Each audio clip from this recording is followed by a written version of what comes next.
அனைவருக்கும் வணக்கம். Online நஸ்தோ Trichy TV, எளிமை யதார்த்தம் கலந்த ஜோதிடம். வணக்கம் நண்பர்களே. ஒரு சில பேரை நம்ம வாழ்க்கையில் பார்த்துருப்போம். பிறந்ததுலேருந்து கடைசி வரைக்கும் அவங்களுடைய வாழ்க்கை ரொம்ப கஷ்டப்படாமல் ரொம்ப ஈஸியாக எளிமையாக போகும். அவங்க எதை தொட்டாலும் ஒரு மிகப்பெரிய அளவில் வளர்ச்சி அடையும். நல்லா படிச்சிருப்பாங்க, வேலைக்கு போயிருப்பாங்க, திருமணம் அமைச்சிருக்கும், குழந்தை பிறந்திருக்கும், வீடு கட்டியிருப்பாங்க, இடம் வாங்கியிருப்பாங்க, அந்த ஏரியாவிலேயே ஒரு ஃபேமஸான இடத்தெல்லாம் வாங்கியிருப்பாங்க. இந்த மாதிரி அமைப்பு நம்மளுடைய ஜாதகத்தில் 12 பாவங்களில் எந்த பாவம் அதிகமாக கொடுக்கும் அப்படிங்கிறத பற்றி தான் இந்த வீடியோவில் பார்க்க போகிறோம். வாங்க நம்ம இந்த வீடியோவுக்கு போகலாம். வணக்கம், நான் உங்கள் ஜோதிடர் ரவிச்சந்திரன், திருச்சிராப்பள்ளி மேட்டுப்பாளையத்திலிருந்து. இந்த வீடியோ வாயிலாக உங்களை சந்திப்பதில் எனக்கு ரொம்ப மகிழ்ச்சி.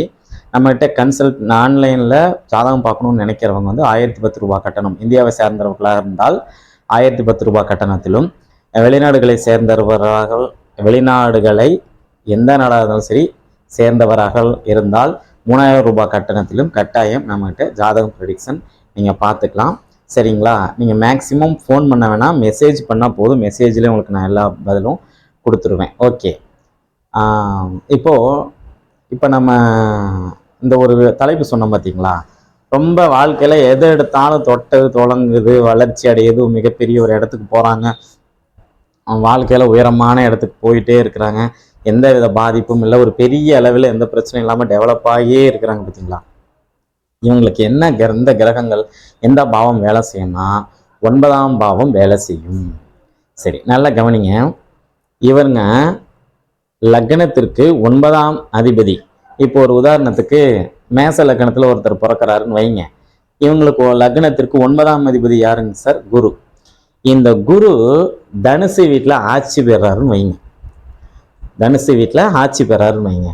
இந்த தனுசு வீட்டில் அவர் ஆட்சி பெற்று இந்த லக்னத்துக்கு லக்னாதிபதினு சொல்லக்கூடிய செவ்வாயையோ 5ஆம் அதிபதினு சொல்லக்கூடிய சூரியனையோ அவர் இந்த 2 வீட்டை பார்த்துறாரு. நல்லா கவனிங்க. லக்னத்தினுடைய வீடான மேசத்தை பார்த்துறாரு, 9ஆம் இடமான சிம்மத்தை பார்த்து விடுகிறார். சரி, இந்த 2 வீட்டினுடைய அதிபதிகளில் ஏதாவது ஒரு இப்போ உதாரணத்துக்கு மேசத்தில் சூரியன், மேசத்தில் செவ்வாய் ஆட்சி, அல்லது சிம்மத்தில் செவ்வாய், மிதுனத்தில் சூரியன், இப்படி ஏதாவது ஒரு அமைப்பில் இருக்கும்போது அந்த லக்னத்தின் 1ஆம் அதிபதியும் 5ஆம் அதிபதியும் 9ஆம் அதிபதி கனெக்டிங் பண்ணிடுறாருன்னு வச்சுக்கோங்களேன். சரிங்களா? இங்கே குரு வக்கரம், ஏன்னா சூரியன் மிதுனத்துலேருந்து அங்கே குரு வக்கரம் அடைஞ்சிருக்கும். ஓகேங்களா? இந்த அமைப்பெல்லாம் ஒரு பக்கம் தள்ளி வச்சிருங்க. ஆனால் இந்த ஜாதகத்தை பொறுத்த வரைக்கும் லக்னாதிபதி, 5ஆம் அதிபதி, 9ஆம் அதிபதி 3 கிரகங்களும் தொடர்ச்சியாக ஒன்று கொடுது.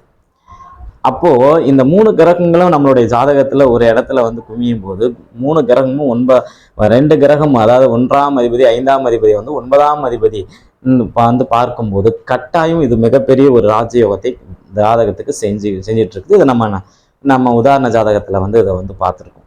சரிங்களா? அப்போது இந்த 9ஆம் அதிபதி வாழ்க்கையில் நமக்கு தேவையான நிறைய முன்னேற்றங்களை தருவார், நிறைய ப்ரமோஷன்களை தருவார்.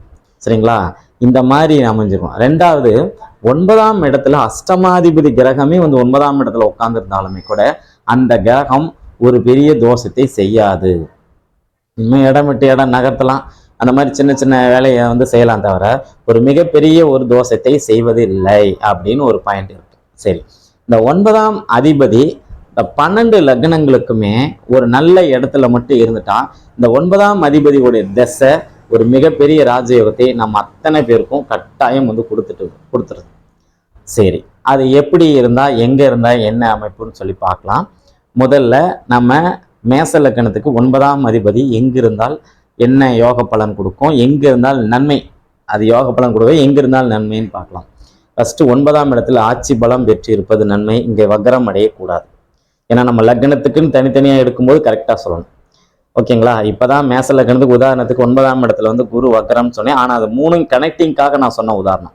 அப்போ இந்த இடத்துல பார்த்தீங்கன்னா குரு பகவான் இந்த மேச லக்னத்துக்கு அவர் 9ஆம் இடத்தில் ஆட்சி பலத்தில் இருக்கலாம். சரிங்களா? 12ஆம் இடத்தில் அவர் இருக்கலாம். சரிங்களா? அதன் பிறகு பார்த்தீங்கன்னா மேச லக்னத்துக்கு அவர் 4ஆம் பாவத்தில் இருக்கலாம், 5இல் இருக்கலாம். சரிங்களா? 8இல் இருக்கக்கூடாது. மீதி எந்த ஸ்தானமும் அவருக்கு உகந்த ஸ்தானம் அல்ல அப்படின்னு எடுத்துக்கோங்க. அதே மாதிரி ரிஷப லக்னத்துக்கு ரிஷப லக்கணத்துக்கு வந்து பார்த்தீங்கன்னா சனி பகவான் வந்து பார்த்தீங்கன்னா லக்னத்தில் இருக்கக்கூடாது, 2ஆம் இடத்தில் இருக்கலாம். ஏன்னா பாக்கியத்தை அவர் தான் கொடுக்குறாரு. இங்கே வந்து 9ஆம் இடம் வந்து பாதகஸ்தானம் அப்படிங்கிற ஆய்வுக்கு நம்ம போக வேண்டாம். அவர் தான் 9ஆம் அதிபதி, அவர் தான் 10ஆம் அதிபதி. அப்போ முதல்ல அவர் மிதுனத்தில் இருக்கலாம், நல்ல பலனை தருவார். அதன் பிறகு பார்த்தீங்கன்னா கன்னியில் இருக்கலாம், தனித்து இருக்கணும், எந்த கிரகத்தோட சேரக்கூடாது. சார் நான் 9ஆம் அதிபதி தனிச்சு தான் இருக்கணும்னு சொல்லிட்டு இருக்கிறேன், எந்த கிரகத்தினுடைய தொடர்புகள் இருக்கக்கூடாது. கன்னியில் இருக்கலாம், அதுக்கப்புறம் துலாத்தில் இருக்கலாம், சரிங்களா. அதன் பிறகு பார்த்தீங்கன்னா கும்பத்தில் இருக்கலாம், மீனத்தில் இருக்கலாம். அந்த 5 வீட்டில் தான் இருக்கணும். நான் மறந்தும் கூட பாருங்க தனுசு வீட்டை சொல்லலை, மகரத்தை கூட நான் சொல்லலை, சரிங்களா. 9ஆம் அதிபதியாக இருந்தாலும் அவர் 9ஆம் இடத்துல ஆட்சி பெறுவது அது பாதகத்தை அதிகப்படுத்தும் அப்படின்னு அர்த்தம். சரி, மிதுன லக்கணத்துக்கு போயிடலாம். மிதுன லக்கணத்துக்கும் அவரே 9ஆம் அதிபதியாக வருவார். இங்கே நல்லா கவனிங்க, அவர் 4ஆம் இடத்தில் இருக்கலாம், கன்னியில் இருக்கலாம், சரிங்களா. நல்ல பலன்களை கட்டாயம் தருவார். உச்ச வீட்டில் இருக்கும்போது பார்த்தீங்கன்னா பூர்வீகத்தை கெடுத்து ஜாதகருக்கு நல்ல யோக பலன்களை தருவார், சரிங்களா. அந்த அமைப்பில் தனுசில் இருக்கலாம், 7வது இடத்துல.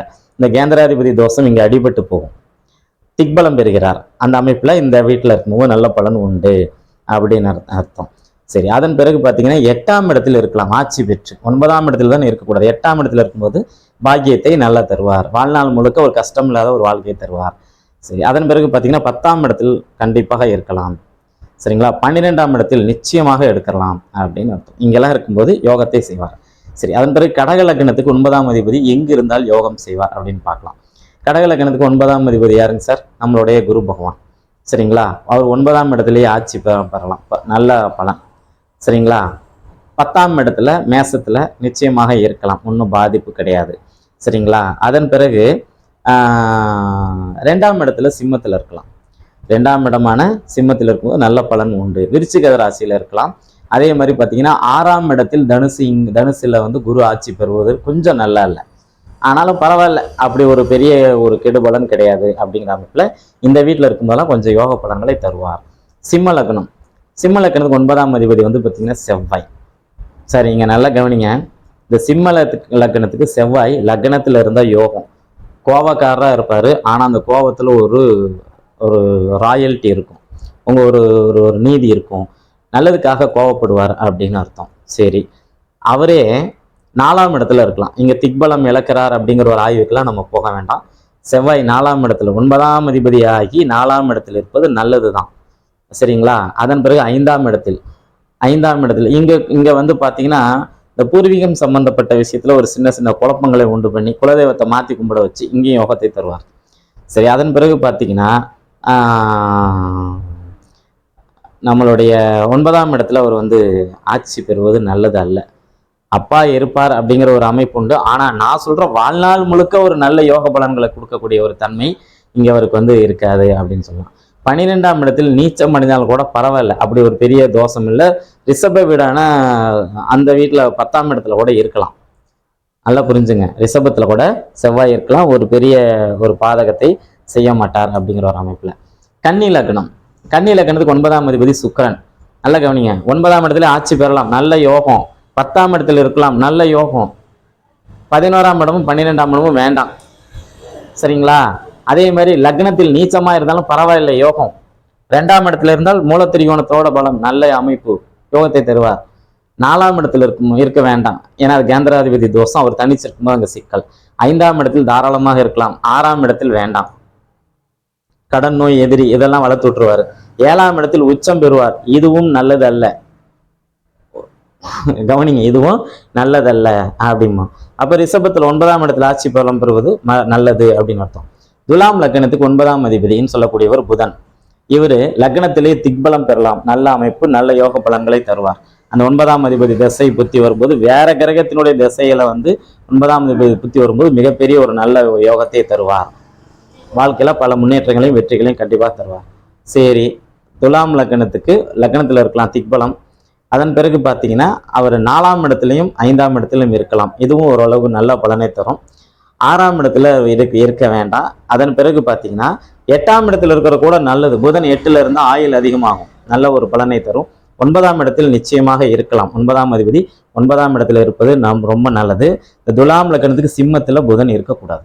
பாதகஸ்தானம் இந்த வீட்டில் இருக்கும்போது தான் இந்த பாக்கியஸ்தானம் வந்து நமக்கு குறைவு வரும். சரி, அதன் பிறகு பார்த்தீங்கன்னா விருச்சிக லக்னம். விருச்சிக லக்னத்துக்கு 9ஆம் அதிபதி வந்து பார்த்தீங்கன்னா சந்திரன். சார் இந்த சந்திரனை மட்டும் சார் எந்த இடத்துல நம்மளாம் ஒரு இருக்கட்டும் சார், ஆனால் நல்லா கவனிங்க, விருச்சிக லக்னத்துக்கு அவர் 7ஆம் இடம் சொல்லக்கூடிய ரிஷபத்தில் மட்டும் திருக்கார்த்திகை பௌர்ணமியாகவோ வளர்பிறையில ஏகாதசியை தாண்டி இருக்கக்கூடிய சந்திரனாக மட்டும் இருக்கக்கூடாது. மீதி எல்லா இடத்துலையுமே அவர் இருக்கலாம். விருச்சிகை வீட்லேயும் அமாவாசை சந்திரனா இருக்கக்கூடாது. இந்த மாதிரி இருக்கிற பட்சத்தில் அவர் வளர்பிறையில நல்ல ஒரு அமைப்பில் இருக்கும்போது மற்ற வீடுகளில் இருக்கும்போது நல்ல ஒரு யோக பலனை தருவார். சரிங்களா? தேய்பிறையில அமாவாசைக்கு முந்தைய 5 நாளும், வளர்பிறையில அமாவாசையிலேருந்து ஒரு 5 நாளும், அமாவாசைக்கு முந்தைய ஒரு 5 நாளும் பார்த்தீங்கன்னா சந்திரன் வலிமை இல்லாமல் இருப்பார். ஓகேங்களா? அந்த அமைப்பை நம்ம வந்து புரிஞ்சுக்கணும். இதை புரிஞ்சுக்கிட்டு இந்த 9ஆம் அதிபதி எங்கே இருக்கிறாலோ அதுக்கு தகுந்த மாதிரி நம்ம அந்த யோக பலனை எடுத்துக்கணும். ஓகே, அதன் பிறகு பார்த்தீங்கன்னா தனுசு லக்னம். தனுசு லக்னம் 9ஆம் அதிபதி சூரியன். இவர் வந்து பார்த்தீங்கன்னா லக்னத்தில் இருக்கலாம். ஜாதகர் கோவக்காரராக இருந்தார், நீதியான மனுஷனாக இருப்பார், நீதி நேர்மை தவறாத ஒரு மனுஷனாக இருப்பார். 2ஆம் இடத்துலையும் 3ஆம் இடத்துலையும் அவர் இருப்பதா அந்த அளவு நல்லதில்லை. 2ஐ விட 3ஆம் இடத்தில் இருக்கும்போது அவர் 9ஆம் இடத்தை பார்ப்பார். அந்த வகையில் நன்மை. 4ஆம் இடத்தில் இருக்கலாம், திக்பலம் இழந்ததாலும் பரவாயில்லை அப்படின்னு. சரிங்களா? 9ஆம் அதிபதி 5ஆம் இடத்தில் உச்சம் பெறுவது கூட ஒரு வகையில நன்மை. அதே மாதிரி 6ஆம் இடத்தில், அதாவது ரிஷபத்தில் இருக்கிறது கூட பரவாயில்ல அப்படின்னு எடுத்துக்கலாம். 9ஆம் அதிபதி 9ஆம் இடத்தில் ஆட்சி பெறுவதும் ஓரளவுக்கு நல்ல பலன் தான்.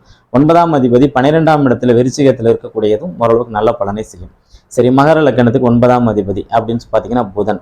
இவர் வந்து லக்னத்துல திக்பலம் பெற்று இருக்கலாம், 2ஆம் இடத்துலையும் இருக்கலாம், 3ஆம் இடத்துல வேண்டாம், 5ஆம் இடத்துல இருக்கலாம், 6ஆம் இடத்துல கூட ஒரு கட்டுக்குள்பட்டு ஓரளவு நன்மையை செய்வார். அதன் பிறகு பார்த்தீங்கன்னா 8ஆம் இடத்துல இருக்கும்போது பார்த்தீங்கன்னா இங்கே 2 ஆயிலை தருவார். சரிங்களா? 9ஆம் இடத்துல இவர் நிச்சயமாக இருக்கிறதுக்கு வாய்ப்பு உண்டு அப்படின்னு அர்த்தம்.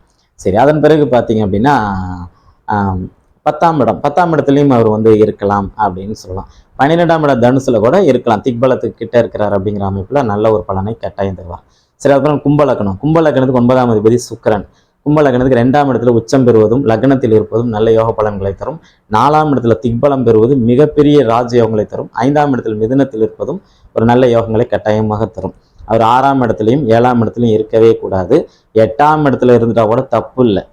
சரிங்களா? நீச்சம் இருந்தாலும் பார்த்தீங்கன்னா ஏதாவது ஒரு வகையில் அவர் நல்லது பண்ணக்கூடிய ஒரு தன்மையை அணிஞ்சிடார். அதன் பிறகு 9ஆம் இடம் இருக்கலாம், நல்ல ஒரு யோக பலன் உண்டு.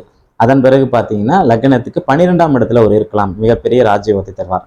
அதன் பிறகு பார்த்தீங்கன்னா மீன லக்னம். இந்த மீன லக்னத்துக்கு லக்னாதிபதி குருவுக்கு வந்து பார்த்தீங்கன்னா 9ஆம் அதிபதியாக செவ்வாய் வருவார். லக்னத்தில் இருக்கலாம், நல்ல பலன். ஆனால் ஜாதகர் கோபக்காரர். சரிங்களா? 2ஆம் இடத்தில் ஒரு இருக்கலாம். குடும்பம் வந்து கொஞ்சம் தாமதமாகி வருமானம், தன வருமானம் அதெல்லாம் கொஞ்சம் தாமதமாகி வந்து கிடைக்கும் அப்படின்னு சொல்லலாம். 5ஆம் இடத்துல இருக்கலாம், நீச்சம் அடைந்திருந்தாலும் பரவாயில்ல, ஒரு பெரிய ஒரு பாதிப்பு கிடையாது. 6ஆம் இடத்தில் நிச்சயமாக இருக்கலாம். 9ஆம் இடத்துல இருக்கலாம். 10ஆம் இடத்துல திக்பலம் பெற்று இருக்கலாம். மீன லக்னத்துக்கு 10ஆம் இடத்துல செவ்வாய் 10ஆம் இடத்துல இருக்கும்போது திக்பலம் பெற்று ஒரு நல்ல அமைப்பில் இருப்பார். 11ஆம் இடத்தில் இருக்கும்போது பார்த்தீங்கன்னா அங்கே 2ஆம் இடத்தை கெடுப்பார். 11ஆம் இடத்தில் இருப்பது வந்து அந்த அளவு சிறப்பு இல்லை. இருந்தாலும் 9ஆம் அதிபதி 16ஆம் இடத்தில் உச்சம் பெறுவது ஓரளவு நல்ல அமைப்பு. 12ஆம் இடத்தில் தாராளமாக இருக்கலாம் அப்படின்னு சொல்லலாம். சார், இந்த வீடியோவில் நான் இருக்கலாம்னு சொல்கிறதெல்லாம் நல்ல பலன் சார். அந்த திசை நடக்கும்போது உங்களுக்கு கட்டாயம் நல்ல யோக பலன்களை கொடுக்கும் சார். நான் எந்தெந்த வீட்டை விட்டுட்டனோ அங்கெல்லாம் கொஞ்சம் யோக பலன்களை குறைச்சி கொடுப்பாங்க சார். இதை மட்டும் புரிஞ்சுங்க சார். 9ஆம் அதிபதி திசை புத்தி உங்களுடைய வாழ்க்கையில் வளர்ச்சியை தருமா அல்லது வளர்ச்சி இல்லாத ஒரு விஷயத்தை தருமா அப்படிங்கிற ஒரு விஷயத்தை இந்த வீடியோ பார்த்தோன்னே நீங்களாவே புரிஞ்சுக்கலாம். இந்த வீடியோ எளிமையாக இருக்குன்னு நம்புகிறேன். எல்லாம் வல்ல இறைவன் உங்களுக்கு இந்த வீடியோ பார்க்குற அத்தனை நல் இதயங்களுக்குமே நீண்ட புகழையும் நிறைந்த ஆயுளையும் கொடுக்குமாறு நம்ம வந்து வேண்டி பிரார்த்தனை செய்து விடைபெறுகிறேன். நன்றி, வணக்கம்.